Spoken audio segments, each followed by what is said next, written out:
assalamu alaikum nene. On jarama. Habbela nene ay son dogali. Tan limoge. Yiltiti badoga.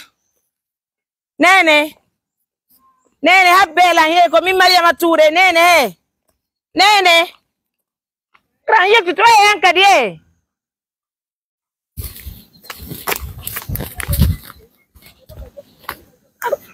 Biro abbelang onisa ta abbelang nene. Nene abbelang. Nene. Komi Mariama Touré abbelang nene. Nene. Nene abbelang mi wallang abbelang.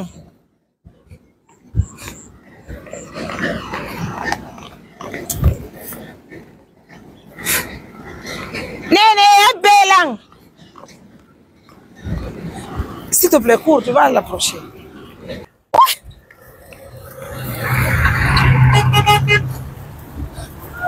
Ojaram.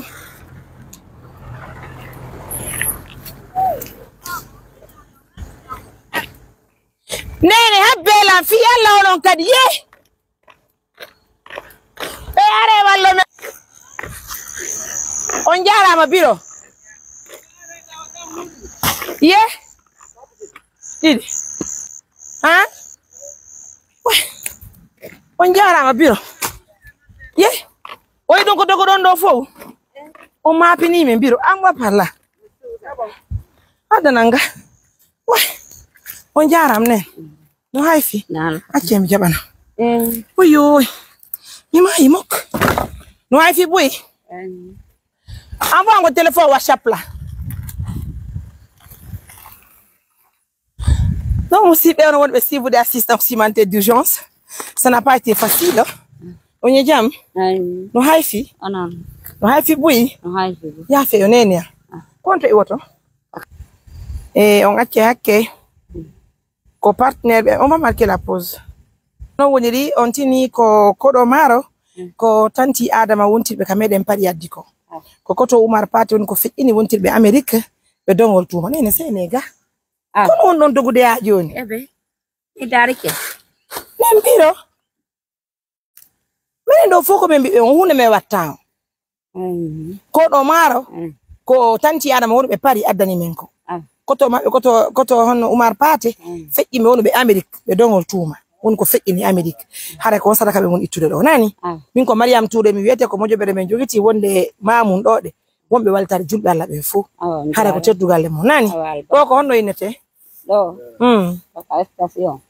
Hore bol. ko hoore boole Hore bol. hoore boowe awa on yafoto nani Awan. hara ko ɗo maaro ko waɗi men jokkiti o ɓay men hiɗo rondi leɗɗe hiɗo ƴuude gano neɓɓi min inni yo min addan on ko ɗo maaro nan biro Ramal barka. hara ko ɗo kono je nani bien. Yalla yobo. Amen. Mesdames, messieurs, ça fait plaisir. Hein? C'est pas une chose qui est facile avec les gens. Mais on dit alhamdoulilah. Donc, c'est normal quand on retrouve les parents dans les villages. C'est pas évident. Surtout si on a marre la fille. Quand on a molandi do Mariama Touré mamu, on a sarai be hala na yo fiya men nanene. Munye dogude. Munye dogude nani. Hara yo sa ko no kono je nanene. On jarama barka no. On jarama. Allez, on va aller. Donc, merci à vous tanti Adama wala ya fu fati be ya fu do be ya fabe. Merci à vous pour la confiance, pour l'attention. Prenez bien soin de vous. Bye.